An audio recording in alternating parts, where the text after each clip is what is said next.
powerful new challenger. In Australia, Nigel Mansell gave Ford its first pole and victory of the year. On the Phoenix Oval, the Chevy dominated with both Fittipaldi and Paul Tracy until they crashed, each while leading. And Mario Andretti took the win for Ford Cosworth. Chevy angrily attacked the Long Beach streets in the hands of Paul Tracy. It would start a string of road course wins for Chevrolet. Ford held the front row at Indianapolis, but it was Emerson Fittipaldi's experience and Chevrolet that took the win, chased by 6 Ford engines. Nigel worked past Raul Boesel on the closing laps on the Milwaukee Mile, giving Ford a 1-2 finish and a clean sweep on the miles. Chevrolet teammates Danny Sullivan and Al Unser Jr. battled at Detroit. Danny and Chevy won. The power battle was now tied at 3-all. On the Portland road course, it was a head-to-head fight. For Mansell, it was too much power too long, and Chevrolet won again, this time with Fittipaldi. At Cleveland, Tracy outdueled Mansell for a Chevrolet win. In Toronto, Paul Tracy outraced his teammate Fittipaldi. Chevy took the top 5 positions in the race for their 5th consecutive road course win. In overall victories, Chevrolet was beginning now to pull away.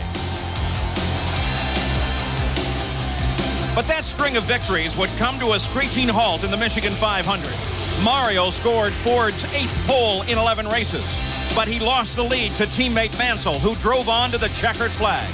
Ford was now back with a vengeance, with 5 engines atop the final standings. Today, the gap can close again, as Ford and Chevrolet are set to rage at each other in the New England 200.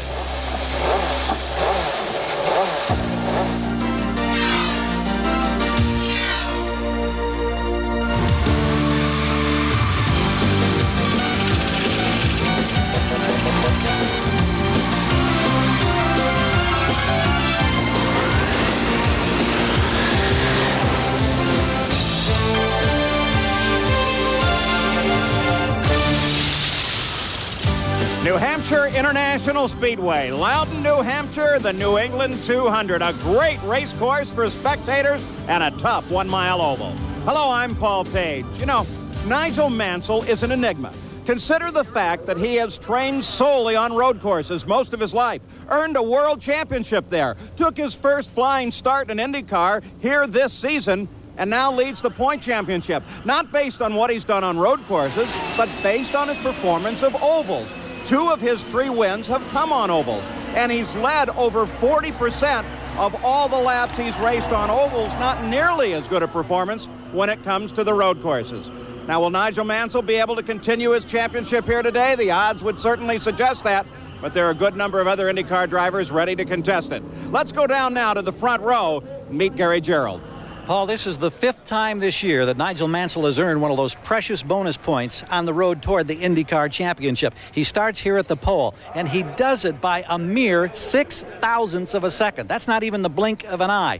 The bitter irony for the man who starts alongside, Raul Boesel, he did go faster in his warm-up lap. He sits here in the cockpit now. Down here in front of the cockpit along the side pods, concealed by blankets right down here, side pod deflectors. This team thinks it's giving them an aerodynamic benefit in this all-important race. Keep in mind, Raul, second to Mansell in the last mile race at Milwaukee, second to Mario Andretti in the first mile race at Phoenix. He wants so desperately to get that first IndyCar win. He's poised and ready to go. A big story this weekend, the track surface, how it'll impact this race. Let's go to turn 1, our colleague Jan Beekes. Well, that's right, Gary, and 1 month ago, the Winston Cup stock cars ran here at New Hampshire, and the track broke up. New Hampshire International Raceway wanted a perfectly smooth racetrack for the Indy cars to run on, so they ground away the affected areas, and then they put down 200 tons of asphalt. And then at IndyCar's request, they put down this lime substance that you see, the white here. That's to help the asphalt cure, which would take as long as a year under normal circumstances. What that did in practice and qualifying, it pushed the racing line higher.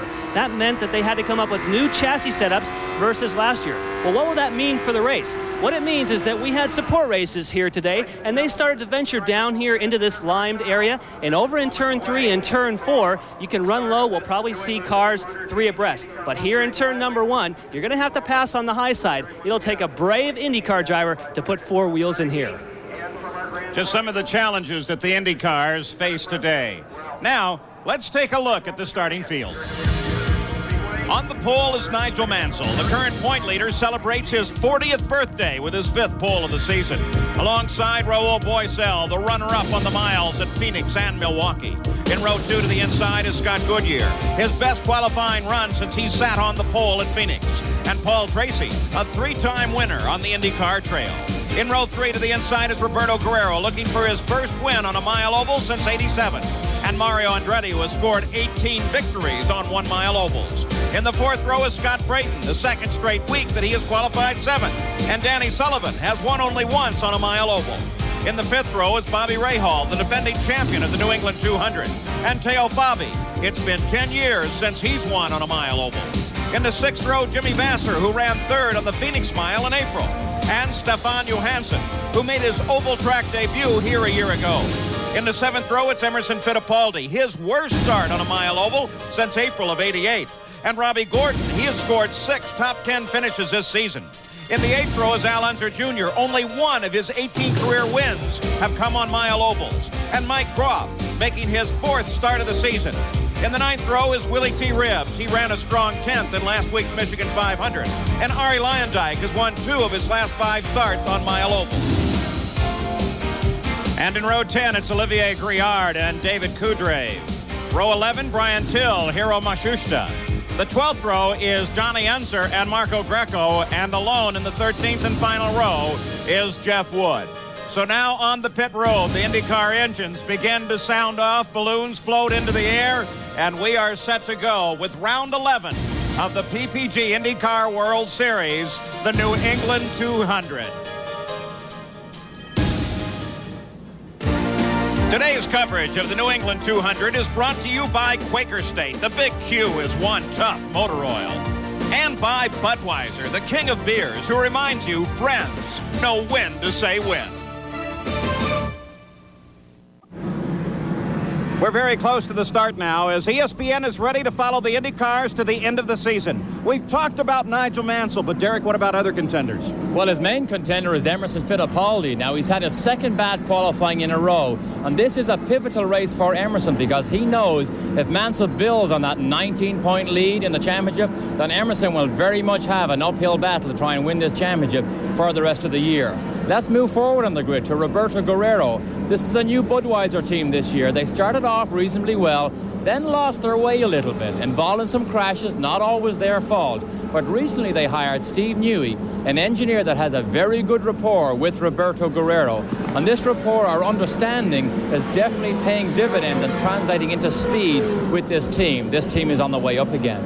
Now let's move to the front of the grid. Raul Boisel, the man who's been knocking on the door of victory so many times. He was on the pole at Milwaukee. In fact, he's been second 3 different times. He almost won the big one at Indy. Well, this weekend, he was the fastest man in almost every session, including qualifying. His final warm-up lap was actually faster than Mansell's pole position time, but then he blew the pop-off valve and lost power. Now, I don't think there's anybody here that would not like to see Dick Simon and Raul Boisel wheel that Duracell car into victory lane for the first time. All right, the field has now begun to roll. We look at Danny Sullivan. Remember, he was not able to race a week ago in the Michigan 500 because of the flu. Last year's winner here was Bobby Rahal. The race is 200 laps. That's 211.6 miles, a very long distance for a 2-stop race, and that will figure into the tactics here today. Looking backwards to Raul Boisel from the pole sitter Nigel Mansell's car. Some of the onboard views that we will have for you as they scream around this mile here today. Over the shoulder of Raul Boisel, the PPG pace car, and the pole sitter just ahead. Danny Sullivan. Not only do we have this over the shoulder, but we'll have some telemetry on board coming from Danny Sullivan's car as well here today. So now they begin to scrub the tires, get as much heat into them as they can, and are set to go racing on what could be a pivotal day in the championship. It could thrust Nigel Mansell way out in front, or it may give the opportunity for any number of drivers to close in.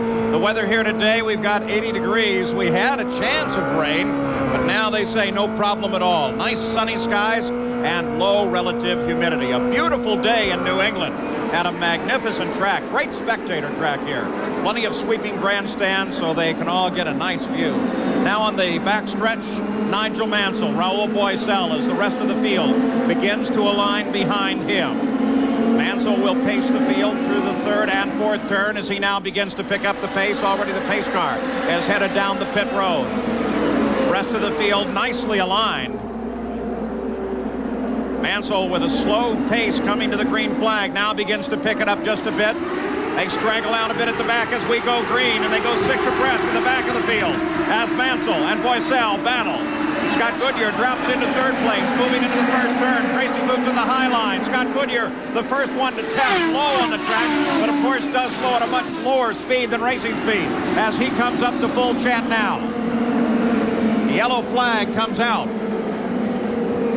Yellow flag came out, and obviously the starter did not like what he sees, or else there's debris out on the racetrack. If there's debris, we will see some of the safety vehicles take to the racetrack.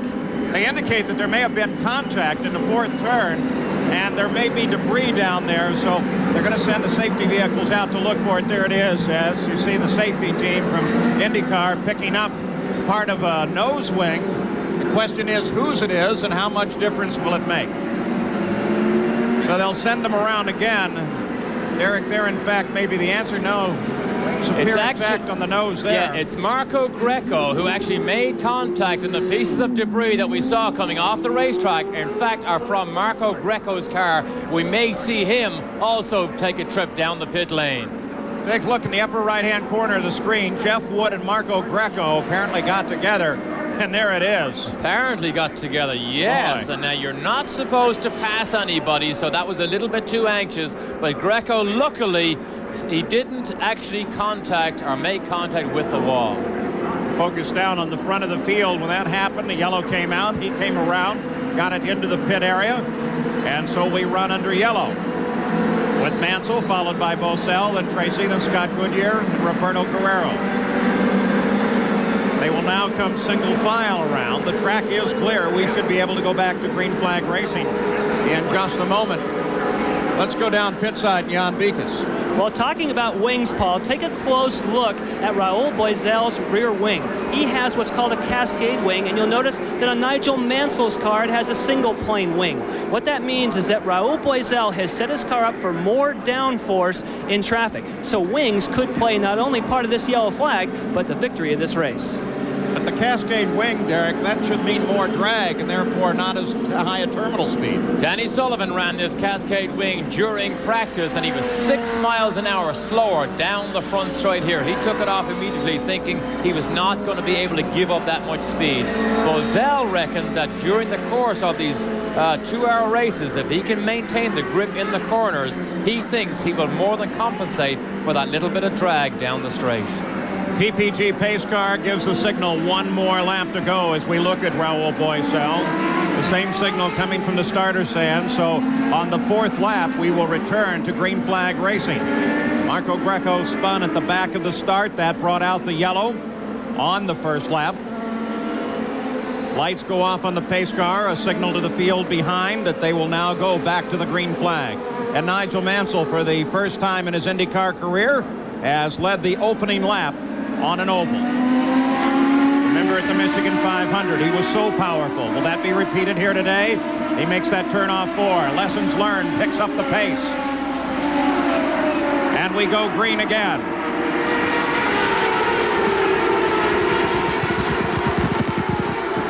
And of course, it's single file now because it is in fact a restart. Look at Goodyear. He stays high out of that line, trying to challenge and move up onto the Duracell car of Boisel. Scott Goodyear moves into the battle for second place as Paul Tracy makes his move inside Goodyear. Tracy working a groove a little bit down on the inside of Goodyear, now drops in behind. Battle for third continues. Tracy moving to the inside now. He will run down on that slickened area. You have to be careful. You have to be so confident with the handling of your car to put all 4 wheels down into that white limey area. But Tracy looks very good. He looks quicker than Goodyear right now. Paul Tracy able to work the low groove. If there was any concern about it, it should be drifting away now as he is able to keep pace and actually get a little bit ahead in the first corners on Scott Goodyear. But then Goodyear works 3 and 4 better and is able to get ahead of Tracy. The ongoing battle for third. We race, we saw a clear picture there of horsepower. Tracy was actually alongside, right through here, gets alongside Goodyear, and watch what happens. Look at this. Goodyear draws away. He's got more power than Tracy, or less drag down this front straight. And Goodyear does not have that cascade wing that Bozell has. That's why he's quicker down the straight. So the ongoing battle for third place continues between Scott Goodyear and Paul Tracy. The two Canadians at it once again. The two that have made this sport so incredibly popular in Canada now. Tracy looks to the inside. Paul Tracy, with his wins this year, used to be able to go anywhere he wanted in public with no problem. Now they know him everywhere in Canada, and they love him for making his mark in the Indy cars. Corners for so long on oval traffic. You can afford to wait and bide your time. You don't have to jump and try and make an over-aggressive move. But look at Tracy. Constantly has a little look down the inside of Goodyear. You'll get a glimpse from time to time, too, of Mario Andretti and Scott Brayton. Andretti just moving around Brayton and able to close now on Roberto Guerrero in a battle for 5th place, as Tracy continues to worry Scott Goodyear. Front of the field, still Mansell and Bozell. They are not in contest with one another at the moment. This is where the race is. Try and overcome a car that's a little bit faster down the straight. To do that, you have to be right behind him exiting the corners. But traffic can play a role here. Goodyear goes high and forces Tracy high. And in doing that, they are both able to move up on Raoul Boisel, because the leaders, too, have begun to encounter this slower traffic. And Boisel is able to close just ever so much on the leader, Nigel Mansell. Jan Beekes has an update on Raoul Boisel. Well, Paul, Raoul is dropping back, and his crew reports that he's picking up a little bit of push or understeer in turn 3 and in turn 4. That is also one of the things that added to him slowing down in qualifying. So it's a push slowing down Boisel. Paul Tracy made the move to the inside, trying to push alongside Boisel. Boisel looks over, checks that left mirror again, because he sees Tracy in the battle with Goodyear. And Tracy's pushing down to the inside of Goodyear now. Look at this as they come side by side. Great wheel-to-wheel stuff. But look, Goodyear is quicker down the straight again. Tracy cannot pull it off. It's not much, but just enough to make a difference. Johnny Unser's in trouble. He's traffic moving to the high side. He's in deep trouble. That may cause a yellow if he dropped a lot of oil. Johnny Unser's car, you saw the display of vapor at the back of the car. That could also mean liquid oil. More than just vapor out on the race course. It may bring out the yellow flag, but this fight continues for third. This is where the race is. Mansell still leads, but this is the race here. Now, as the race unfolds, this Penske chassis usually becomes more superior than the Lola Ford. Here he goes again. Paul Tracy makes the move to the inside, and once again, Goodyear is able to work that high groove, but how do they come off the corner? Tracy has a nose on him. And Tracy will get his nose across the line first, so he will be scored up into 3rd place, at least for that lap. And now he comes all the way past, so power finally did not pay off. Paul Tracy handling a little better going into the first corner. Sometimes you have to wait. Paul Tracy made that move on lap 2, and it took until lap 15 before he actually pulled it off. But look at this. Oh, they split around Hiro Matsushita, and now they're back side by side again. A dead heat to the line as Goodyear now pushes ahead of Tracy. Traffic again in front of them. Willie T. Ribs is now in the middle, and Tracy gets the break. Tracy is on the inside, and Goodyear has to back off. Now Tracy's safely in the lead, but they're not out of the traffic yet. If you're running back in the field, you really have to pay attention to the traffic coming up on you. Willie T. did. He saw the one car moved high. He couldn't move high enough to let both of them through. So Nigel Mansell is the leader, followed by Raoul Boisel and Tracy. Back at the New England 200, Raoul Boisel with Paul Tracy closing on him. And now, at the same time, it is Scott Goodyear splitting to the high side. Raoul Boisel may be in trouble. He has a lot of understeer. He's not quick into the corner. This is a look at Johnny Unser. We saw him smoking earlier on. Let's go to the pits and Jan. Well, you talked about the spray from the back of of Johnny Unser's car, and you're looking at the oil-covered Chevrolet engine. They have a huge oil leak. I'm surprised it did not bring out a full course yellow. Johnny Unser, it's unlikely they can get him started back up again. What they're doing right now, trying to clean all that oil off and find the leak, fill it back up with oil, see if they can get him underway. Guys? Back on board Raul Boycel's car, who has now dropped to 4th place as Paul Tracy and Scott Goodyear both moved around, and Tracy and Goodyear are in pursuit of Nigel Mansell. So Boycel, who started in 2nd, now dropping back to 4th and struggling with that car. Mario Andretti with Scott Brayton just behind him, a battle for 6th place, and Brayton challenging. Brayton trying to find room to the inside, traffic just ahead of these cars. That's Ari Lyondike that's just ahead of him. Imagine Lyondike has to move out of the way. So often he's the leader, but Brayton trying to take advantage of Mario getting caught in traffic. Not close enough here. Lyondike having a terrible day. He runs in 20th and already runs 1 lap behind the lead of the race. Mario Andretti, Brayton just behind him. Remember, Mario picked up the win on the mile at Phoenix, but only after leader Paul Tracy, who ran a full 2 laps out in front of the rest of the field, crashed, giving the lead over to Emerson Fittipaldi, who, when they came back to the green flag from the accident for Paul Tracy, had a part brake and went into the wall as well, giving the race over to Mario Andretti. So this battle breaks off. Let's go to Bobby Rahal's car and ride on the nose. And this is one of the best in-car camera angles you will see for a long time. Currently running in 9th position, not where Rahal wants to be. Watch him go over the line. Right there, gets slippery. You can hear he's off the power.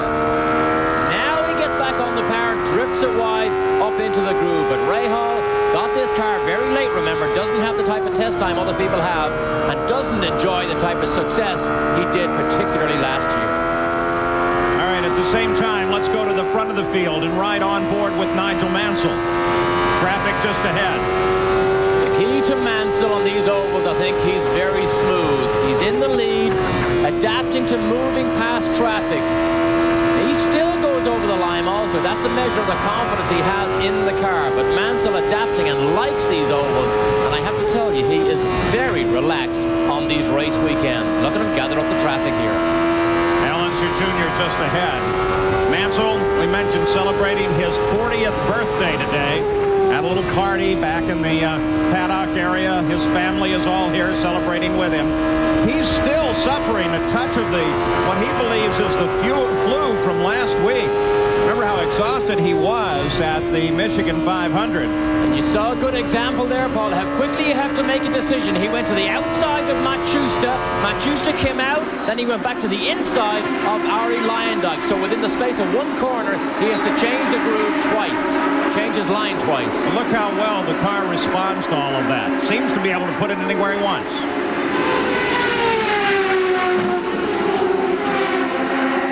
Now Raul Boycel beginning to handle up Scott Goodyear and gets back around Goodyear. Remember, both Tracy and Goodyear got around Boycel.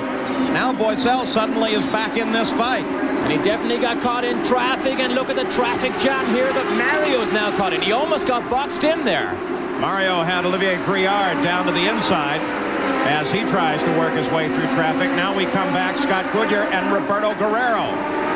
Guerrero able to come by Goodyear. So if it was Boycel that was having trouble earlier, perhaps now it's Goodyear.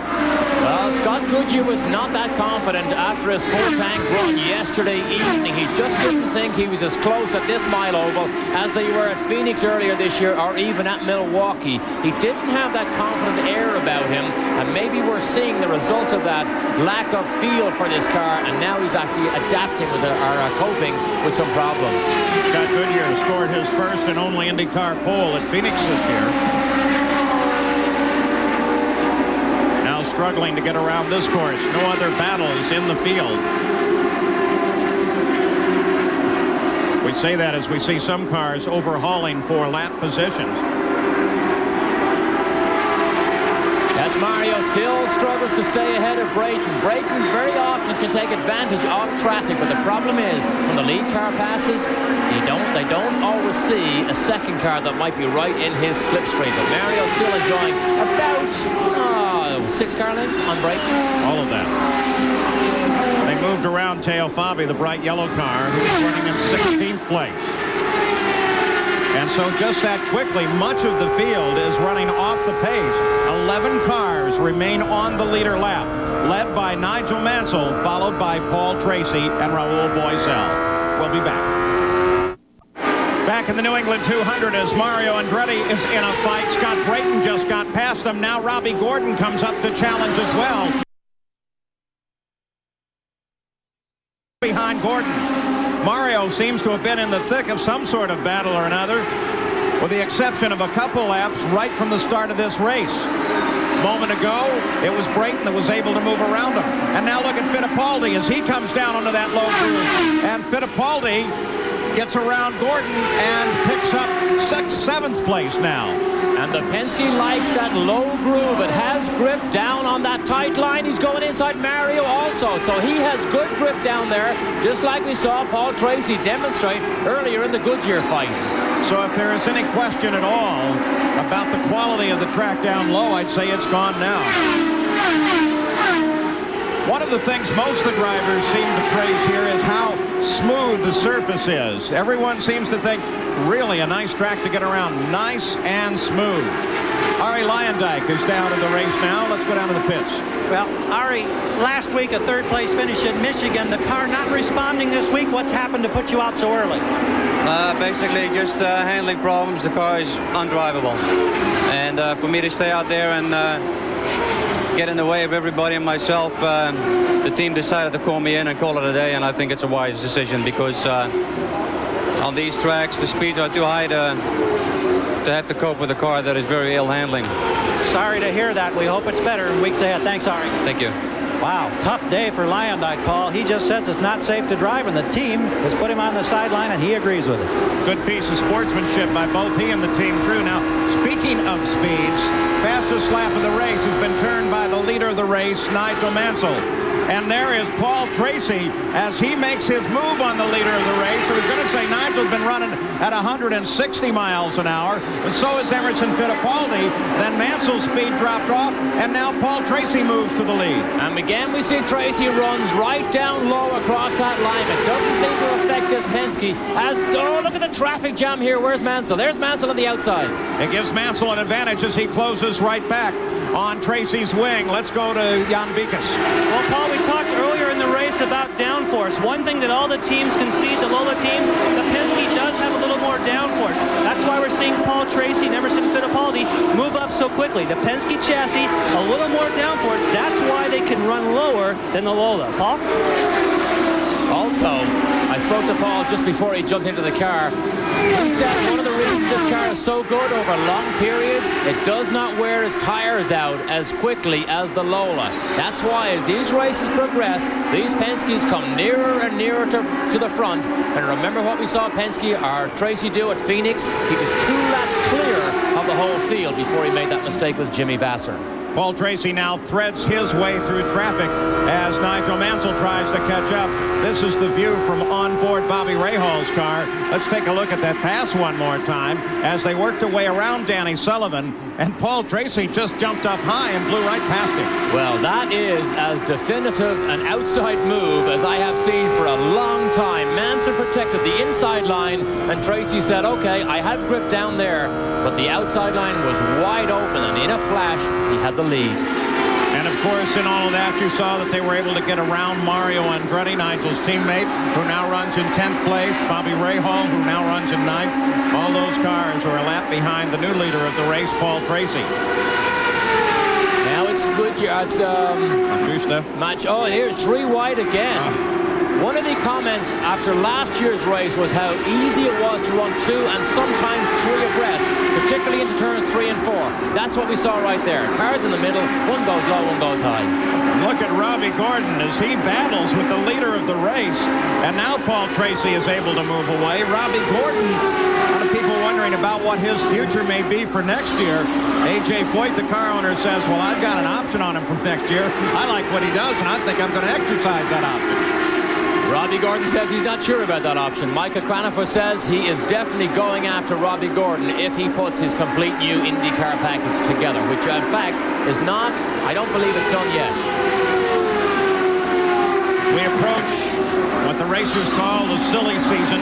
Actually, we've been full out in the silly season. It started about a month early, but mostly with conversation. It's like once the first seat becomes available, we're probably going to see people change everywhere. Now Roberto Guerrero, who runs in third place, he was able to get around Boisel and chases Nigel Mansell, who is in second. They had hoped in this Budweiser team that with the addition of Steve Newey, they could get this team to another level. Well, it seems to be working because Guerrero is more consistent now. He was actually fastest at one time in the sessions here on Saturday, and now showing during race conditions here that he's back up to his old form, because Guerrero has won these 1 mile ovals in the past. Look at this, wheel to wheel, and he's on the line. Car must feel good. Derek, what is it so special about people like Newey that they can suddenly get a team to come together and begin to perform? Well, rapport is probably a word that covers a lot of areas, but rapport or understanding is Steve Newey knows what Guerrero is saying. He knows what he likes, and he can almost feel as if he's in the car himself. That is important because you can work out the problems that the car has without ever being in the car. And that's the important thing. The engineer has to be able to understand how to make these cars go faster, and then the job for the driver becomes easier. Further update on Roberto. Here's Gary. Here in his pits, Paul, on the wall, Joe Flynn calling the shots. John Dangler here is a partner to Kenny Bernstein. They love the way the car's handling. They do not plan any changes on the first pit stop. Remember, his best this year of 5th place early in the season at Long Beach. They think they've got a chance to be on the podium today. And if you're thinking podium, why not think about winning it? A lot of optimism here for Roberto Guerrero, one of the truly nice guys of this sport. Paul Tracy continues the lead. 52 laps are now complete. The first pit stop should be about 13, 14 laps away. And at this speed, it'll come up quickly. We'll be back. Back on ESPN, don't forget the Senior PGA Tour, the Bank of Boston Senior Classic. That's coming up live at 5:30 p.m. Eastern Time today, after the IndyCars here at the New England 200, where Paul Tracy is the leader of the race and working his way through traffic almost constantly now as the rest of the field is spread out. No one in direct contact with one another at the moment. Tracy is 2.5, nearly 3 seconds ahead of second place Nigel Mansell.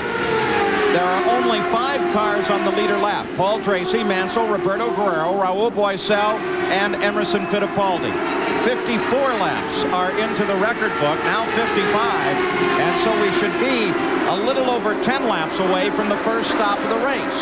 And running with only 1 yellow, we take a look at Raul Boisel trying to hold off a charging Emerson Fittipaldi, who has been steadily working his way up through the field and now begins to work on the 4th place car. Starts to the inside and just that easily has passed him. Using Sullivan as a bank shot to get down to the inside. And it wasn't even a challenge because Emerson so easily went down the inside. But here we are now. Have a look at the telemetry here. The first thing to look at is the throttle position. On the right side, he's on full power. Full power, and watch how much he comes off.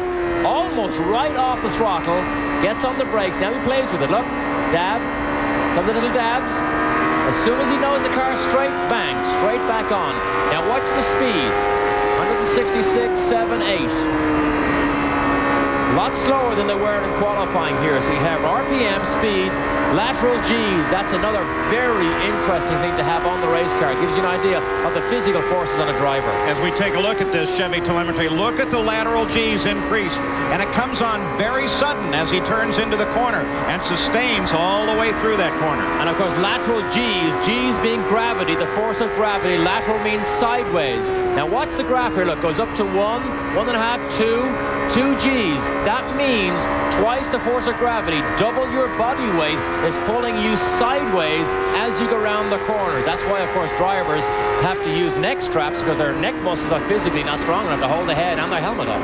Marco Greco has given up the run as well as he pulled off the course and behind the wall. As we approach the pit stops, what's the strategy in, say, the Penske pits?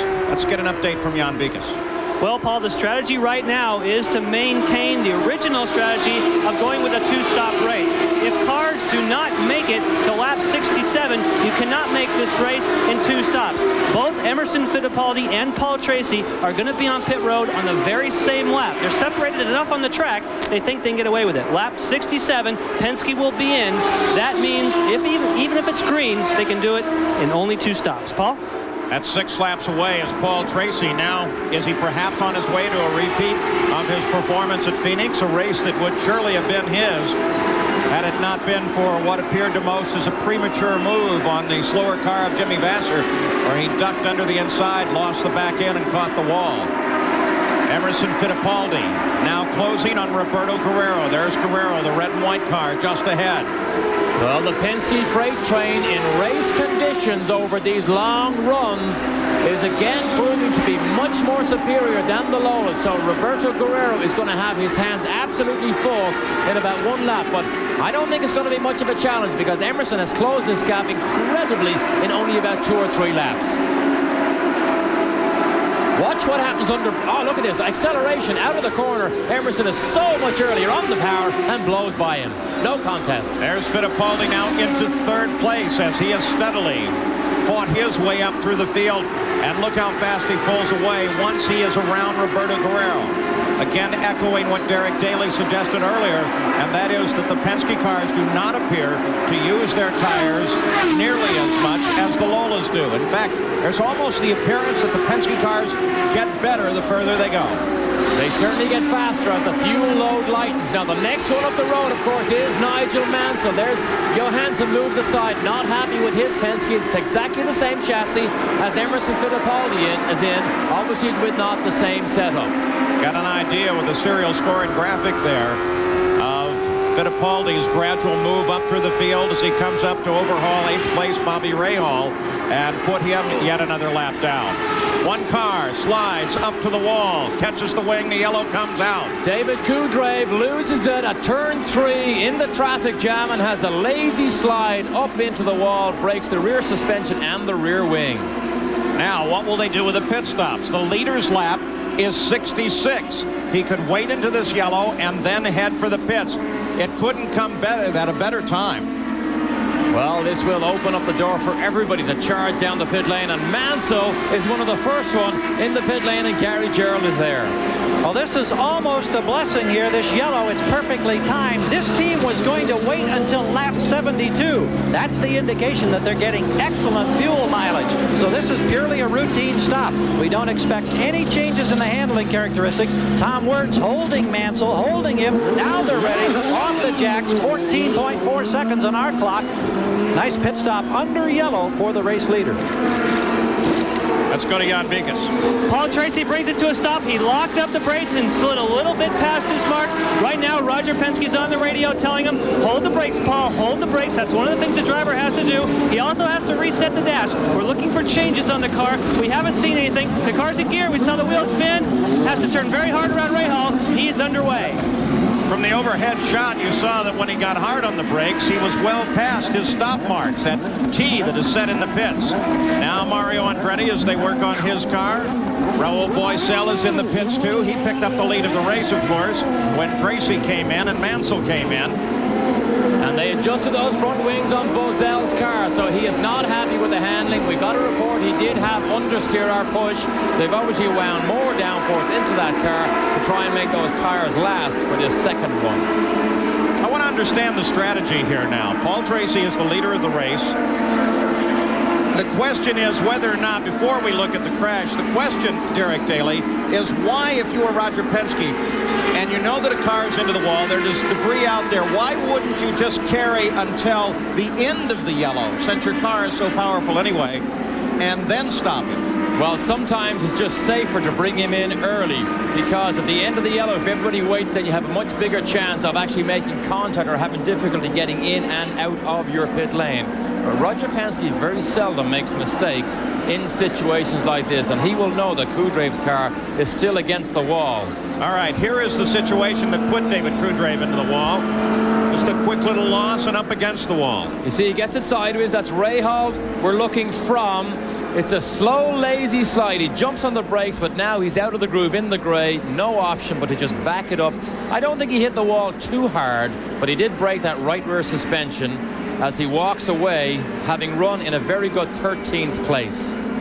So David Kudrave obviously okay, but terribly disappointed as he walks away from the New England 200. And under yellow, Nigel Mansell is back in front.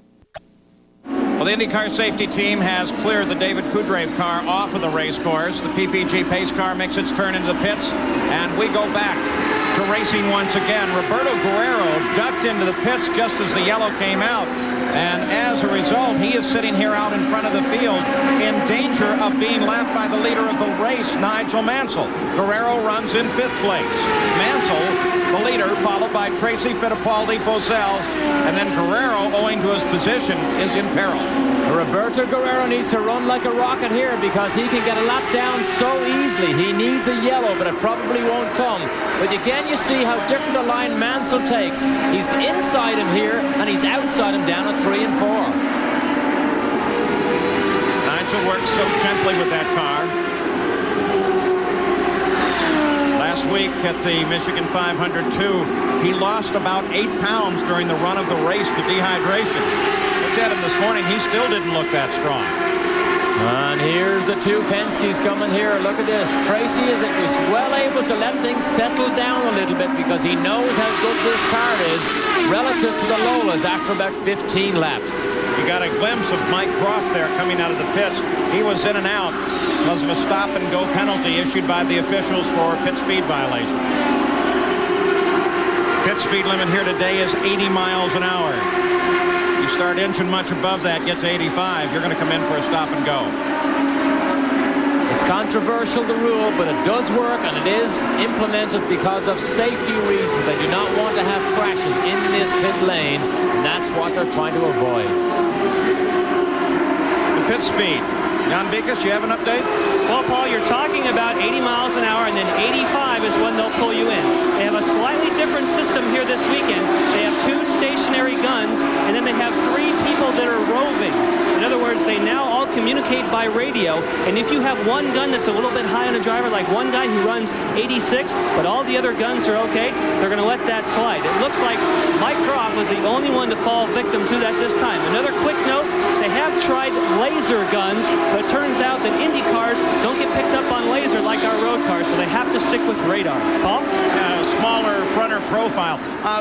While we have you, Jan Bikas, the radar guns themselves, they are recalibrated for these much higher speeds, are they not?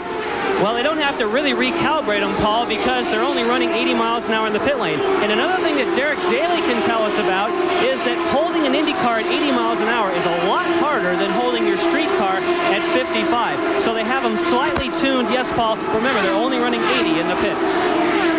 Believe it or not, they have to practice running at 80 miles an hour because they can't run cars that slowly. Normally, what you do is you select a gear, maybe it's 2nd or 3rd gear, you pick the rev range that you know you're not above 80 miles an hour. And that's what you watch as you leave the pit lane because there are no speedometers on these cars. I know an Indiana State Trooper that said you were practicing 80 miles an hour.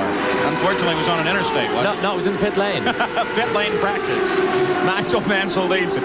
Paul Tracy 2nd, Fittipaldi 3rd, but look at the Penske cars as they close down in an ongoing battle now for 2nd place. Fittipaldi is in a closer fight for this championship over Mansell. There has never been team orders here, but Paul Tracy, remember, could still win this championship if he throws another few wins together. He hasn't had the consistency, but boy, he has had the speed. 82nd lap now into the record book, 200 laps of scheduled distance. It's not a full 200 laps, 200 miles. It's actually a little further in distance, 211.6 miles. That's stretching the 2-stop race, but at the moment, owing to the yellow, the second one of the day that came out when David Kudrave hit the wall at just precisely the right time for all the pit stops, it should now be, without question, a 2-pit stop race. First one's already complete. Look at this here, Paul. Look at this here. Fittipaldi is clearly faster than Tracy. There will be no challenge here. You can't jump your teammate. Here he goes. So Fittipaldi moves into 2nd place and now can set sights on Nigel Mansell. He's only about 2 seconds ahead. take a look at Nigel Mansell, who sits in the lead of the race. There he is. We'll look for the interval now. And there comes Fittipaldi and Tracy. So there is no cushion whatsoever between first and second. And Fittipaldi should gobble that up pretty quickly. Fittipaldi still running the fastest laps of the race at 164.7 miles an hour. Average speed of the race, 136.8. Well over the record. Let's go to Jan. Well, Paul, when we saw Emerson Fittipaldi move by Paul Tracy, it's because when they made their pit stops, they made no changes on Paul Tracy's car, but they changed the stagger, the rear stagger on Emerson Fittipaldi's car. That's what's brought him up to speed and able to run faster than he did previously. No changes on Tracy's. Paul? Stagger so critical on a course like this, and boy, is it paying off for Emerson Fittipaldi. Look at him close down. Inside not line. just close down. Look at how he moves to the inside of Nigel Mansell. Mansell gets caught high behind Hiro Matsushita. Oh, it's not over yet. Mansell still has, he has the advantage, stays on the high line, but Emerson has his number. Emerson knows he is much quicker than Mansell. Fittipaldi got caught up by a slower car as well, and now Paul Tracy comes back to battle with Fittipaldi, but he'll get caught behind Matsushita. First, second, and third, all in a line. The Penske's are faster, but Mansell is a great street fighter at trying to use traffic to his advantage. He did it just there. Paul Tracy finally gets clear of Matsushita, moves down to the inside, and once again Nigel Mansell has to deal with some traffic ahead. We look back from Mansell. Here's his nightmare. The Penske gets bigger and bigger in his mirror. There's traffic again. Look what happened here. Emerson got caught in traffic again and lost about 2 or 3 car lengths. But every time Fittipaldi loses a little momentum, he is able to drive right back to the rear of Nigel Mansell's car. Here's the inside line again. Look at this. He makes it 2 car lengths on that inside line all the time. That's Willie T. Ribs moves. No, he doesn't move. He stays to the outside. On an oval track, the faster drivers don't like to see you move around a lot. So if you are in the high line, they like you to stay there, and then the pass is up to them. Now Paul Tracy has to deal with Willie T as well. He does so. First, second, and third are back in contention. Again, traffic ahead of the leader.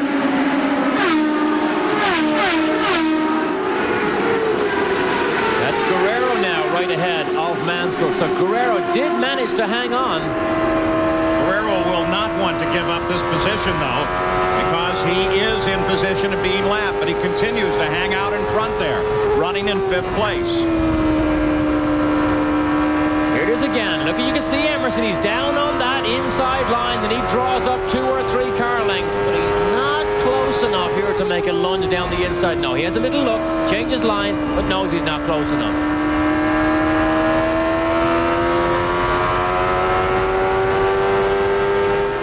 For the lead in the New England 200. Now you can see how close Fittipaldi truly is. That onboard camera tends to push the car following back just a little bit, but Fittipaldi is most definitely right there, and so for that matter is Paul Tracy.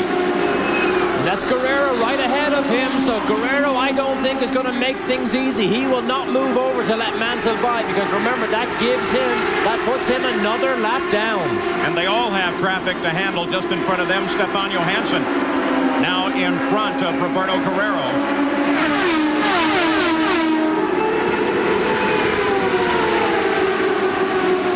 Oh, there's a big traffic jam now. Look at Guerrero. Mansell tries to come down the inside. And here comes Tracy. Tracy comes up to challenge Fittipaldi on the outside. They split around a slower car. Tracy comes into 2nd place now. He dives for the lead alongside of Mansell. And Paul Tracy in a lap comes 3rd to the lead. It's not over yet. Look at Mansell. Tucks his nose in, moves to the inside. Again, Roberto Guerrero a factor. Paul Tracy maintains the higher groove. Well, and one fell swoop. Oh, look at this, look at this. Emerson now tries to put a lap on Guerrero. Tracy moves around Guerrero. Mansell still moving up high on him. Fittipaldi still close. There is such close wheel-to-wheel racing. When you're lapping people here on ovals, you have to be so careful not to move offline. But Paul Tracy, such a decisive move to move past Fittipaldi and then slice past Mansell, gave him no recourse or no reason or no way to come back on him. So Tracy assumes the lead of the race. Look at the crack in the lens on Nigel Mansell's car. You think it's not rough and dangerous out there? More than just other cars in your way. Nigel Mansell climbs all over the back end of Paul Tracy's car, trying to catch him. Paul Tracy having to deal with traffic just ahead at Stefan Johansson that he will have to battle. Johansson moves up high. Tracy's comes down to the inside. Mansell tries to get past Johansson, and he can't do it. Yeah, Fittipaldi got the bad run there. Mansell did get back by him, but how quickly the face of the race changes when you have traffic. 97 laps complete. And that's a battle for position that they're passing. Mario Andretti and Scott Goodyear, who they're just about to come up behind, is also a battle for position on the track. That's 10th and 11th.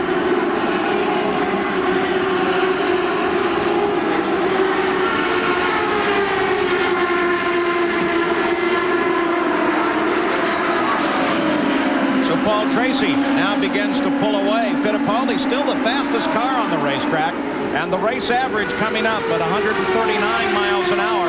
That's 6 miles an hour faster than the record set here last year by Bobby Rahal at 133 miles an hour. That tremendous battle at the front of the field broken off for the moment. We take a look back to the pass. And Tracy set it up when they were all in traffic. Here it is. He got past his teammate. He slices down the inside of Mansell, then goes inside Guerrero, and that's it. It was over. And Mansell takes a chance, comes to the high side of Guerrero, nearly gets pinched up to the wall to continue his pursuit of Paul Tracy.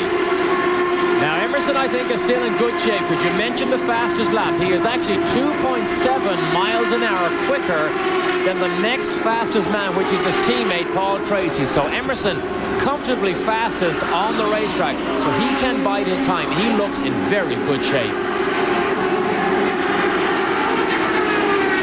And Mansell closes in a bit again.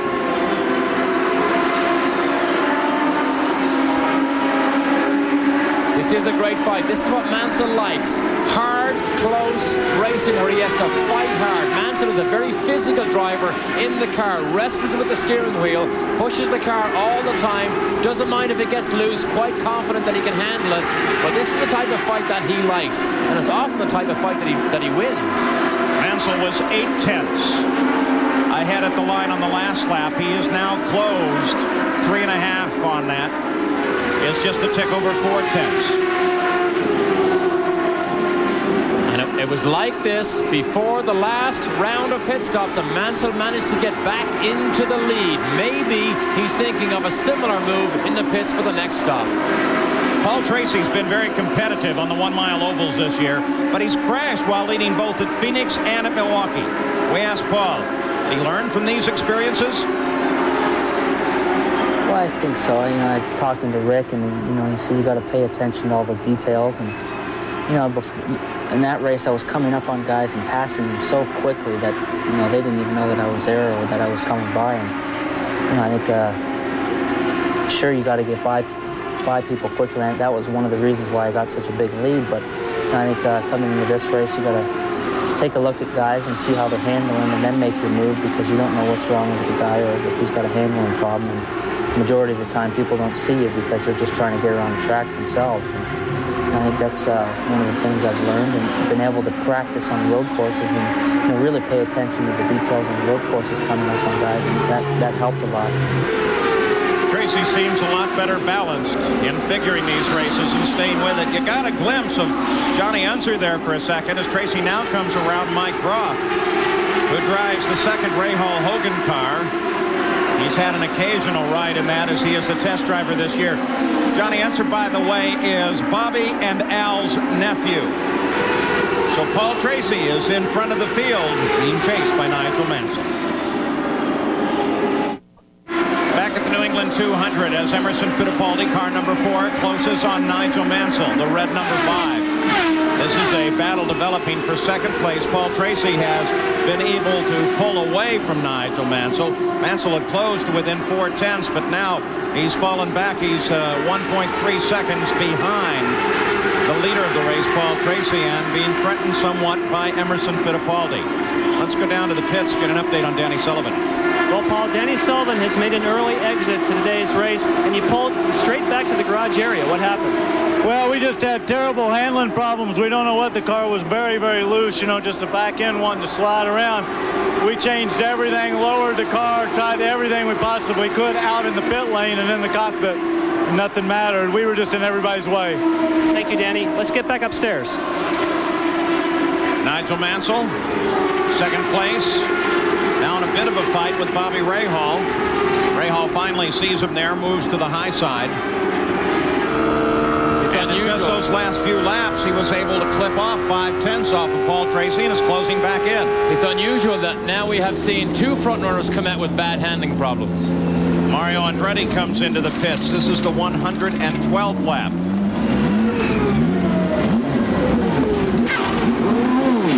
Mario Andretti, only 41 laps since his last stop. So he needed some changes on that car. Mansell back up behind Maschusta. Fittipaldi closing once again. Boy, look at him make up distance there. Fittipaldi will have the benefit of passing Maschusta on the straightaway and close even further.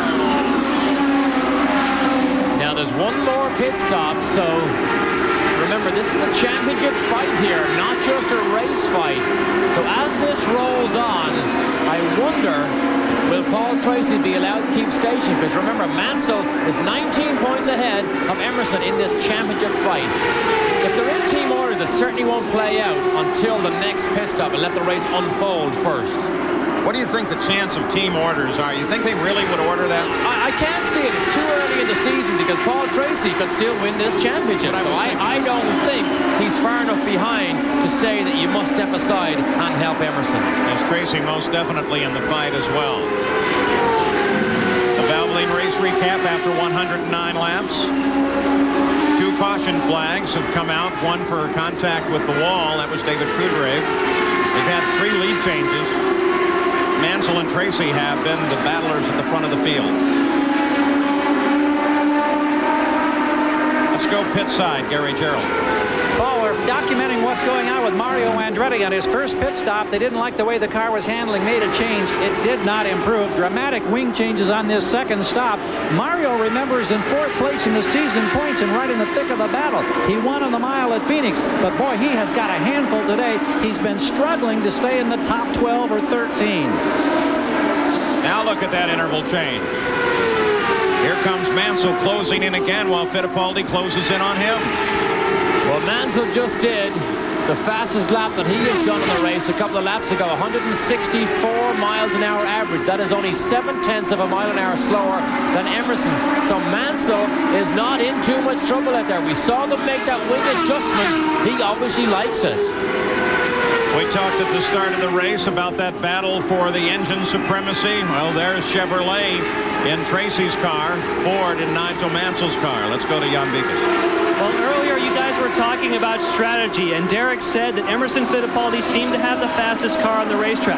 Emerson also thinks that's the case, and he is very much elected just to lay back a little bit and save his tires. He's letting Paul go up there and tussle with Mansell.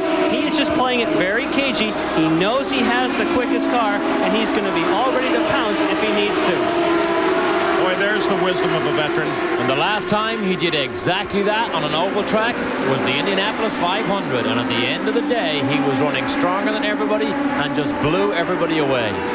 Good maneuver. Put $1 million in his pocket. Look at Mansell. Mansell takes traffic. But Tracy handles it just as well, going to the high side. The view from 4th place, Raul Boisel. How quickly things change. Mansell saw an opportunity in traffic, sliced down the inside, and then suddenly got boxed in, and Tracy went to the outside. Look at the traffic jam here. Boisel loses it, backs it down, catches the wall. That brings out the yellow, of course. Everybody gets by safely thus far, but it closed up the front of the field. Well, no, this is it. Look at this. Strategy played out here. The Penske cars are in. Everybody onto pit road. Mansell in there as well. Let's go to Gary Gerald. We wait for Nigel Mansell at this end of the pit. He's near pit out, Paul, yet to appear. Let's go to Jan Beekes at the Penske end. Paul Tracy is in. They have made the changes. They have put on the tires. There have been no chassis changes. They have just filled it with fuel. And we see Emerson Fittipaldi behind him is now also just getting underway. Both Penske cars taking advantage of this yellow. Mansell still sitting in the pits. Newman Haas team working on his car, and the stop going just a bit long. They struggle with the right front. Now he's lost track position. On the last pit stop, he went from second to first. 26 seconds it took for this stop. Now he's gone from second down to third. Paul Tracy assumes the lead of the race. You saw Raoul Boisel trying to drive his car back into the pits, but he'll only get it into the pits. I don't think you'll see any repairs on that car. Here it is again, Derek. He was simply too high, got into the gray, lost control, bit like Kudrave earlier, backs it in not too heavily, and he actually tries to drive that car off the racetrack. Here it is from the in-car. Watch the violence of the impact on his helmet. Look at him fight the wheel. Watch here. Watch his head. Boy, we said he hit it lightly. No, I don't think so. That might have been a heavier than we even anticipated. But Raoul Boisel is okay with a 13-second pit stop. Paul Tracy made it in and out of the pits and took the lead. We're under yellow. Today's coverage of the Indy cars is brought to you by Ford and your Ford dealer. Have you driven a Ford lately? And by Pennzoil, America's #1 selling motor oil for performance, protection, and quality. So the yellow is out for the third time today. Here's the reason. Raoul Boisel caught the wall on the backstretch. Quick little spin, back the car in. We look at it once again as he was running in traffic. In a traffic jam, loses grip, doesn't manage to stop the car, and backs it in. Doesn't look that dramatic here, but this gives you an idea of what happens.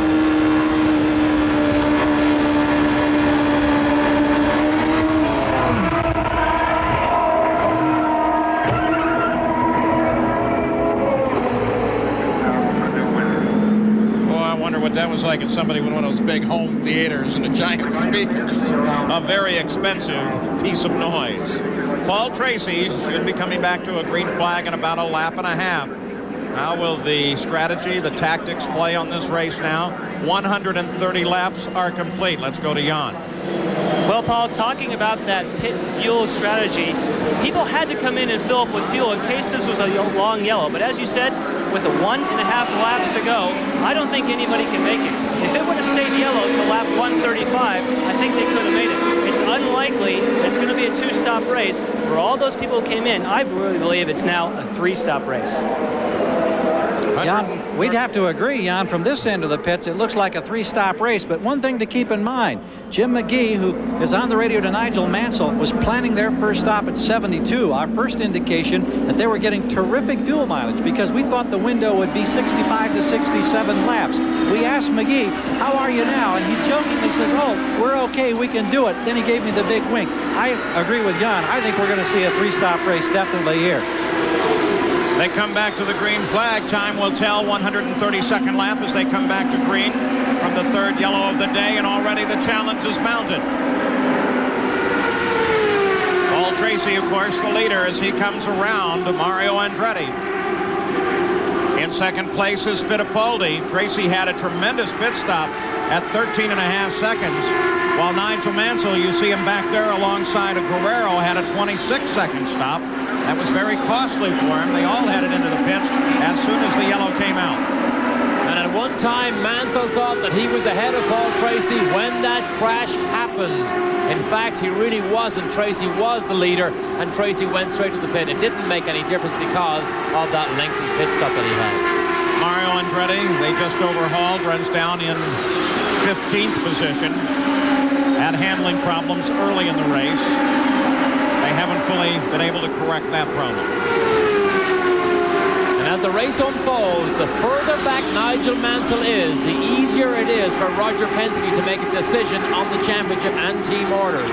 If Mansell is third or fourth or further down, then there's no reason to even think about team orders and trying to help Emerson. course, part of the question, too, as Mansell and Tracy battle, is who picks up that extra point for leading the most laps. The battle is between them right now. Raul Boisel will leave here with no points. He runs in 4th right now. He'll leave with 98, having earned none. Mario Andretti, if he stays in position, will also earn no points and remain in 5th place. There's still that three-way battle between Mansell, Fittipaldi, and Tracy at the top of the points fight. Robbie Gordon and Al Unser Jr. embroiled in a battle here. They've been side by side for the last 2 laps. We picked them up here. Gordon just about gets the edge. He's running in 5th place. You can see that there. But Al Jr. relentless in race situations, having had a terrible weekend, qualifying way worse than he ever likes to do. Stefan Johansson, Scott Goodyear, Scott Brayton. They all run together, though not in contest with one another. Brayton running 6th. He qualified 7th, so he's running it right about where he qualified. You see Teo Fabi there. We haven't seen much for him. Mike Groff is there, right behind his boss, Bobby Rahal.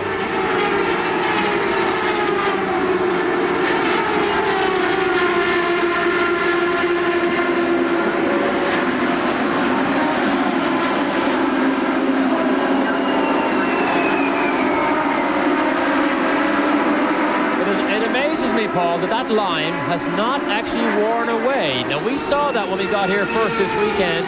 We've had Busch Grand National Cars race on it. We've had Support Series races, Indy Cars practice, and it did not actually wear that away. I mean, really was a surprise to everybody here. Of course, we had no rain at all weekend to help the situation.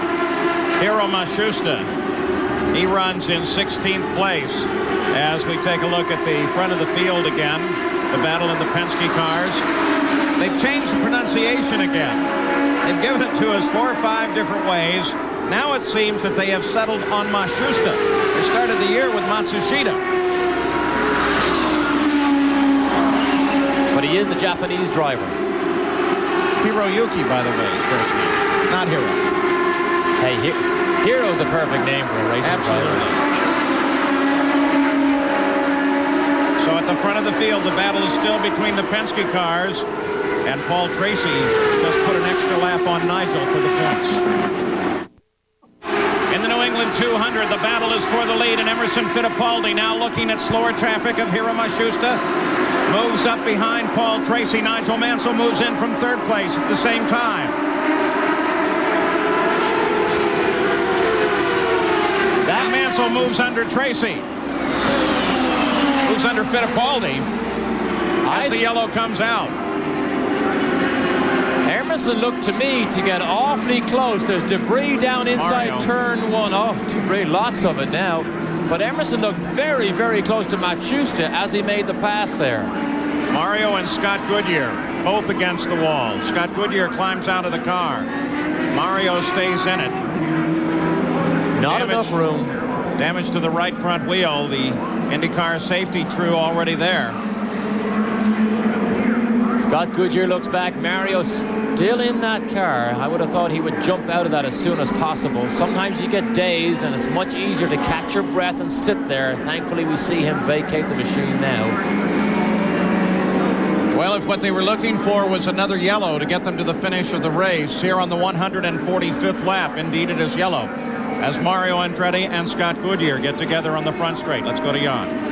Well, Paul, a quick update as to whether we will see cars on pit road. We just heard from the Penske crew that they would not come in unless they had 5 laps of yellow. Well, now they have gotten exactly what they wanted, and that is there'll be at least 5 laps of yellow. What that means is they can make it all the way to the end of the race, but like you said, if Emerson Fittipaldi may have gone through some debris, do they risk it? Do they keep track position and keep him on the track, or do they bring him in and check the tires? That's got to be a really tough decision to make. So again, everybody should now be able to make it to the end on fuel economy, but do you check your tires or stay out? I don't know that that's that hard a decision. Let's remember that Emerson Fittipaldi assumed the lead of the race on the mile at Phoenix after his teammate, Paul Tracy, caught the wall. And in doing so, he crashed as they came back to green. Now here is the yellow. Watch how close this gets here. Emerson's wheel, look. Turns in, almost locks wheels with Matsushita, and then pulls away. Very close indeed as they walk Mario back after that. yellow flag comes out that put both Mario Andretti and Scott Goodyear out of the fight. We'll be back. Now, moments ago, Mario Andretti and Scott Goodyear, the two participants in that accident, as they tried to discuss it out. Then Gary talked with them. Scott, you had an animated conversation here with Mario now. Is everything patched up, or tell us what happened from your seat? Well, I mean, it's a situation that, you know, it's one of those racing deals, I guess, that going on the inside. I mean, trying to get clear and trying to run out. And, you know, I think you have to give each other room when you're in that scenario, because especially when you're off the pace. I mean, I was off the pace, and the guys that are faster for me, I allow them lots of room. I stay up high, lots of room on the bottom. And, you know, if there's another guy or a group of guys that are a little bit slower, they should give room to the fast guys and maybe guys that are in that medium bracket. So, I mean, we didn't come to any conclusion on that scenario, because I think we both have a difference of opinion on it. But, you know, lo and behold, it's the way it is. It's one of the racing deals. We're going to get on with it, I guess. All right, thank you, Scott. Boy, that's what this whole business of mile racing is all about. There's a pretty good graphic example of it, I'd say. A lot of damage to the McKenzie car. Mario Andretti was 3 laps behind Goodyear at the time of the accident. Let's go to Jan. Well, Paul, because of that incident, the cars were led for 3 or 4 laps right here through the pit lane. That put everybody in the pit lane in a tizzy, because they get all their telemetry from a beacon from outside when they're on the track. So everyone wanted to make fuel calculations under the yellow, but they didn't get any readings from their cars. Just the last 2 laps they put back out on the racetrack. So now all of a sudden, boy, now we know how much fuel we have. One other thing, everybody in the Penske team was saying, how many laps is the race? How many laps is the race? Because they saw on the sheet 211 miles. They wanted to make sure it was only 200 laps. Paul? Well, I'll tell you what we do before the days of the computers. We are under yellow. Paul Tracy, Emerson Fittipaldi, and Nigel Mansell line up in that order. We'll be back with the green flag. Back at the New England 200, about a lap away from the green. Let's go to Gary Gerald. Interesting, that British sense of humor of points leader Nigel Mansell, as Nigel was coming down here along pit road as they were bringing the entire field by, clearing turn 4. He was waving to the crew, and on the radio he said, you'd think these guys would show me a little more respect on my birthday. He's happy with the way the car's handling. I think we're going to see a great shootout here in these remaining laps, Paul. You mean the crew didn't wave back at him? They love this guy. They're so impressed. We talked with the crew earlier about how he's adapted to the ovals. You pointed it out at the open of the show. He's been amazingly good as a rookie. Now he adapts to everything. Paul Tracy leads them back to green flag, followed by Emerson Fittipaldi and Nigel Mansell. As the green come out, there's also a battle between Roberto Guerrero and Robbie Gordon that developed simultaneously, 1 lap behind the lead for 4th place. But the key battle, it's at the front of the field, not only for this race, but for points. And the key to that battle is there is no traffic ahead of Paul Tracy or Emerson Fittipaldi. That's what they needed to mix this up in the last run. But there is no traffic now for at least, I would say, 10 laps. Green came out on the 157th lap. We have the luxury here of seeing the lap speed that everybody does as they go by. So now that they're all in clear traffic, we can get a good indication of who is fast. On Emerson, on the last lap, was quicker than Tracy and Mansell. Average speed of the race, 123.9 miles an hour. 10 miles an hour now slower than last year's average, owing to the yellows. Last year, there were 3 caution periods for 30 laps. At the first race here at New Hampshire International Speedway. Beautiful facility. Beautiful day here in New England.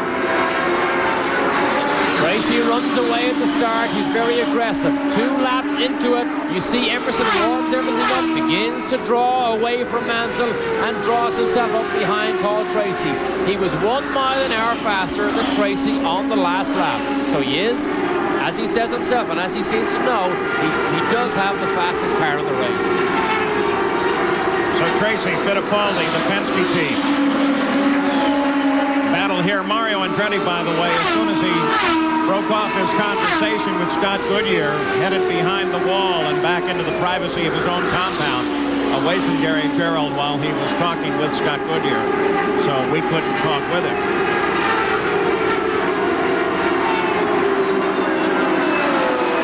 That's Johnny on Mansell still running out there, gaining valuable mileage. They did manage to get that oil leak fixed. Obviously, he's back out there running very slowly, but staying out of everybody's way.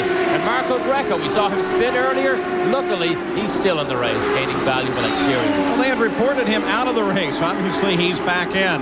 Paul Tracy, Fittipaldi, Bozell, first, second, third. Mansell now closes on Fittipaldi.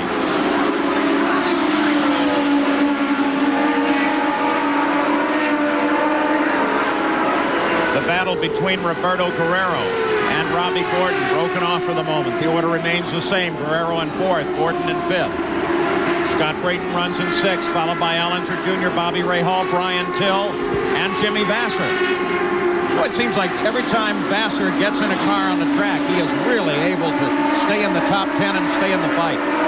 He is, I believe, one of the talents that really hasn't surfaced yet. He was very quick when he ran for Mid-Atlantic. Hasn't had what I would call a stable situation yet. Not quite sure what car he's going to drive. Changed from the Chevrolet to the Ford engine.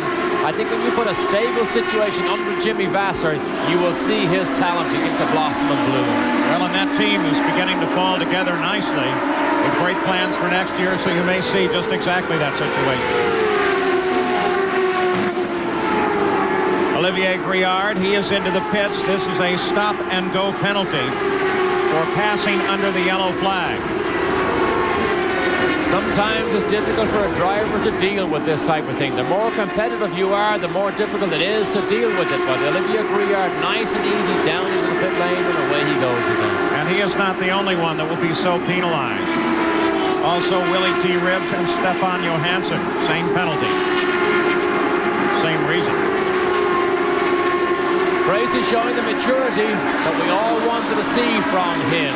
We knew he had the speed, but he didn't have the control to do these long races without making the critical mistakes. So many races he had in his own pocket in situations just like this that he would actually make the move instead of backing off. Now he is showing the type of maturity that I think Rick Mears has had a hand in putting into him. See, Stefan Johansson got the black flag. That was the black flag. We indicated he would receive it and come in for a stop and go, and Paul Tracy tried to wave him out of the way. And Willie T coming back up to speed after his penalty. So he's got his done. Willie T several laps down, but still running reliably. But Mansell not able to just close the gap down on these two Penske cars.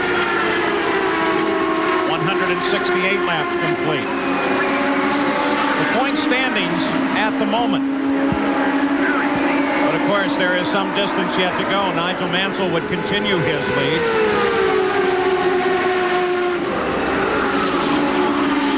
Don't underestimate the assistance Rick Mears gives Paul Tracy. I was down during one of the practice sessions and Rick Mears actually called some of the engineering shots on this car. They discussed it among themselves, but I actually saw Rick Mears say, I think you should do this. It was actually camera on the left wheel. They did it, and out he went again. So Mears, well able to call the shots. Of course, he's done this for so long and been so successful. He knows what these cars like on these 1 mile ovals. The front end compresses now as they encounter traffic.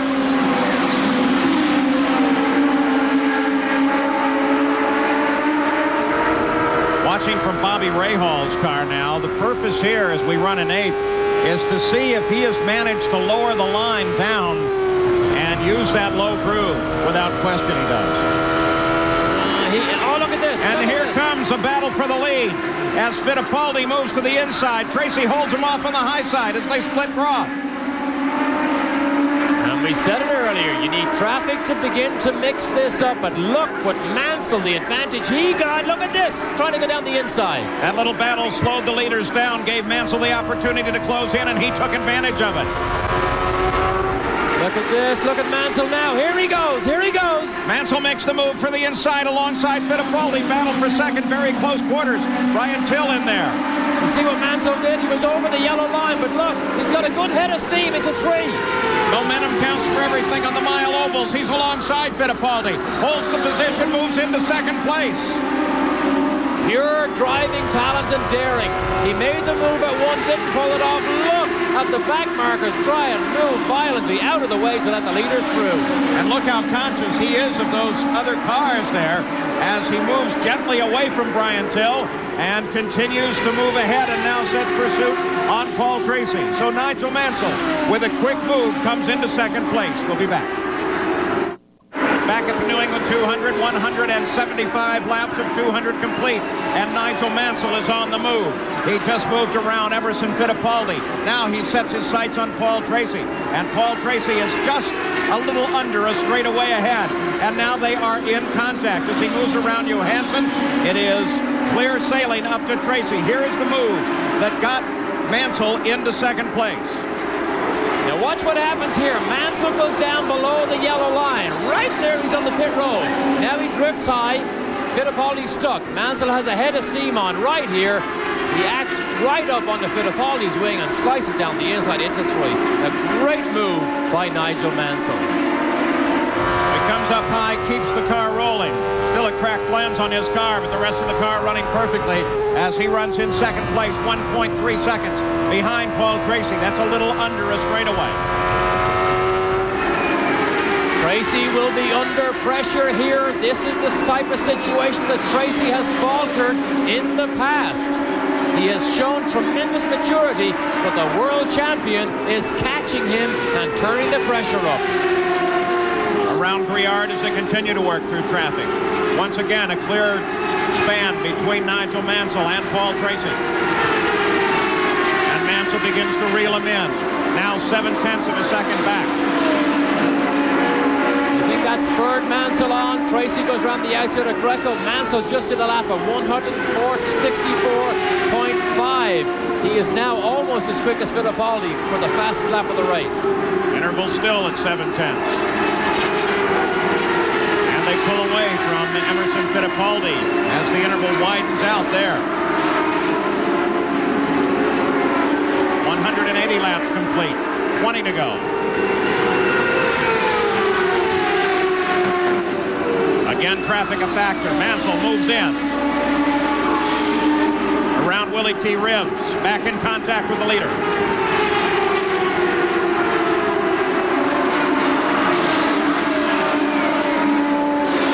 This is what it's all about. The last lap, again, he was a little bit quicker than Paul Tracy. Now Paul Tracy throws one in a bit quicker than Mansell. So very evenly matched here.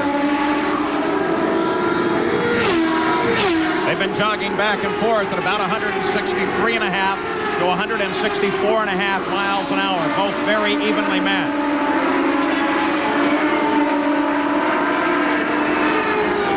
Might joke on the radio to his crew, but it's no joke now. But Roger Penske obviously staying in close contact through the radio with his driver. He called the shots for Paul Tracy. Everybody was saying, take it easy, Paul, don't lose your cool now. He wasn't saying take it easy. He said, don't lose your cool, but don't let him by. Now it's Paul Tracy's turn to hold up the championship fight for his teammate Emerson. Mansell down to 2/10. Jan Beekes, what is Roger saying? Well, Paul, what he's saying is Paul, go ahead and put your car on full rich and put it in 5th gear. In other words, give it everything you have. We have enough fuel. Go for it. And we'll have to see if Mansell can stay with him. The 5th gear reference is a gear with a little bit more torque. Drops it down a gear, and he uses more revs. He moves the power band higher. More power, and you need more fuel to make more power. They seem to think they have enough. This, I bet looks like Mansell has probably done the same. This is a great fight. Now traffic again. Mansell using a little higher line than Tracy. Around Fabi, closes on Groff.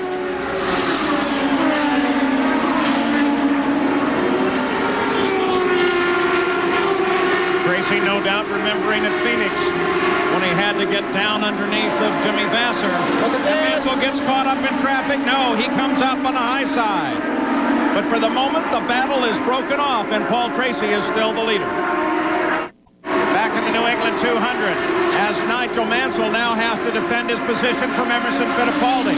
He got slowed down as he moved into traffic with Teo Fabi and with Robbie Groff trying to catch the leader of the race, Paul Tracy. That cost him. He fell 1.5 seconds behind Paul Tracy, and in doing so, it gave Fittipaldi the opportunity to close. Now all three run on the home straight together. Oval track racing is so much about momentum. As soon as you get boxed in and have to come off the power, you lose that critical momentum. Suddenly, Mansell went from challenging for the lead to defending his second place from Emerson Fittipaldi. Oh, look at this. Tracy around the outside of Ray Hall.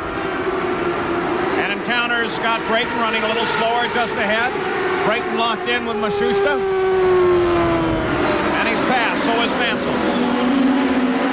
But look at this now. Mansell is right behind him. There's Ray. Oh, he gets so close. Had to back right off or he would have hit Nigel Mansell.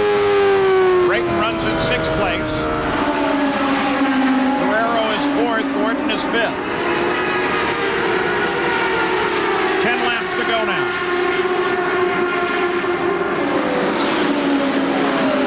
This is the fight that's at the front, and now here comes Mansell making a bid as he blocks Tracy up in behind Scott Brayton, and he gets beside him, he gets alongside, but now Brayton comes down and Tracy regains the lead.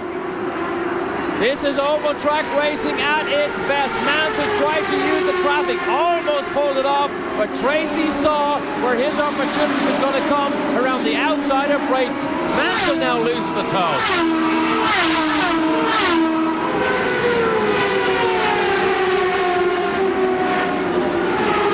Broken off again, but Mansell has proven several times now that he is capable of moving in. We have more traffic coming up. Paul Tracy is about to get up behind Alonso Jr. and Willie T. Ribbs, so there is more traffic going to play a hand in this lead battle.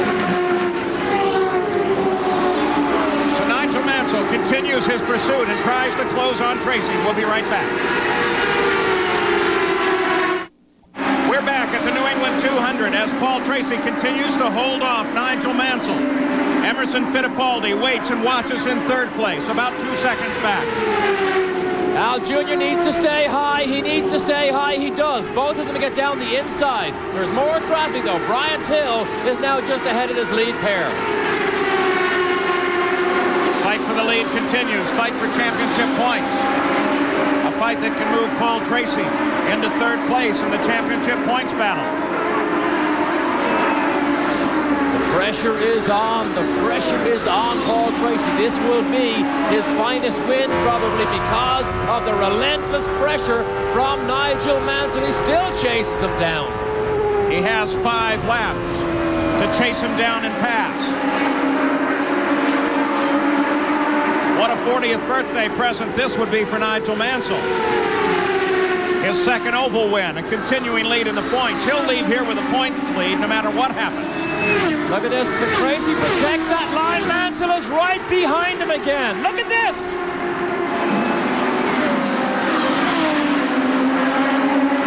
And Mansell swings to the outside. Tracy down low. They dart in and out. They use the advantage of Stefan Johansson, and Mansell takes the lead. Now Tracy's in trouble because he has to make all the risky moves now. Mansell gets caught just a little bit. Tracy's going to get a run on Mansell. He'll block him. Tracy makes his move to the outside. Very close together they come as they head down into the 1st turn. But Tracy stays in 2nd place. Tracy seems to have more grip on the inside groove down here at turns 3 and 4. Tracy again looking for an opportunity. There's not that much time left, just 2 laps to go. Well, if Mansell pulls this off, it will be a tremendous victory. By far his best yet, because he outboxed everybody, waited for all that time before he pounced, and Emerson is not a factor. Moving for the final lap now. Traffic moves out of the way. Tracy tries to close. Mansell runs flat out into the 1st corner. No traffic ahead. He pulls away from Tracy, going through the 2nd corner on the backstretch now. Heading for the 3rd turn. Nigel Mansell makes the turn in. Tracy has little or no opportunity at this point. And here he comes. Happy 40th birthday, Nigel Mansell. That was as good closing 20 laps of an oval track race as I have seen. Congratulations to Mansell. A tremendous battle with Paul Tracy. And you can see that those two definitely enjoyed it. as they wave to one another, and Mansell scores his third straight oval win. Nigel Mansell takes the win here in New England. So the Redcoats have come back and they've won. And they did win, and it looked to me as if the Penske had the measure of it, but Mansell waited and waited. He was absolutely relentless, and he pulled off the classic move right at the right time at the end of the race. Congratulations, what a great birthday present. Gary Gerald is down in the Newman Haas pits. Jim McGee, a week ago we talked to you at this point after the Michigan 500, but this has to be maybe one of the most exciting mile races we have ever seen. And me too. I mean, he's amazing. I mean, he can just pick the car up and carry it when he has to. And, you know, I got to give hats off to our crew and the Texaco and the Kmart people. And Nigel is just doing a fantastic job. And he really loves it here. He enjoys the racing. I mean, he was really looking forward to this dice the last 50 laps. And, you know, certainly I think he gave the fans their money's worth. Congratulations. I think it's something like Indy win number 79 for Jim McGee. Well, great. Appreciate it. But it's the team. Great team. Paul? You know, a good area for it to come. Jim McGee comes from this area of the country. All of his old friends happy to see him up here. Look how happy Mansell is as the team all runs over to congratulate him. He hugs every one of them. He appreciates the good work that they do. Paul Tracy almost had it. So very close. Still in the points fight. So Nigel Mansell with the whole family here celebrates his 40th birthday with a win on the mile oval at New Hampshire. We'll be back to talk with our new winner and continuing points leader right after these messages.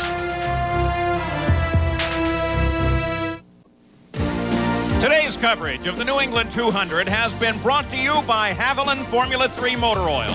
Add more life to your car. By Goodyear, #1 in tires. And by your local Yamaha dealer, who invites you to see their exciting line of motorcycles, ATVs, and water vehicles. Well, with today's win, Nigel Mansell has taken 4 races as a rookie. The last time that was done was by Teo Fabi in 1983. The key moments of the race itself, passes between Nigel Mansell and Paul Tracy. Passes in and out of traffic. Here's Tracy down the inside of Mansell. But the key move was made by Mansell himself and showed everybody why he's a multi-million-dollar driver, because he can reach down and pull out some magic at the right time. And again, he comes up a winner. So Nigel Mansell, as he maneuvered to the outside of Paul Tracy, took over the lead of the race in the final laps. And boy, what a finish it was. Was a great run on a mile. Now, let's go to the Yamaha winner's circle. Gary Gerald is there with Nigel Mansell, our winner today. Carl Haas comes up to offer his congratulations. He says it's utterly magic, and what indeed it is. Magic from Nigel Mansell. This has to be as exciting a finish to a mile race as we've seen in a long time. And from your seat, to have the relentless patience to hang on there and then make that move and catch Paul Tracy in the traffic, it had to be a thrill from your standpoint. Oh, it's just fantastic, and the team just did a marvelous job all day, but all credit to Paul and Emerson. What a fantastic race, and traffic just made the difference. You know, I lost the lead through traffic, I got it back through traffic. Paul got real loose, I got loose. I mean, just a fantastic race for everybody to watch. You said coming in that your anxiety level was still too high to be comfortable on these oval tracks.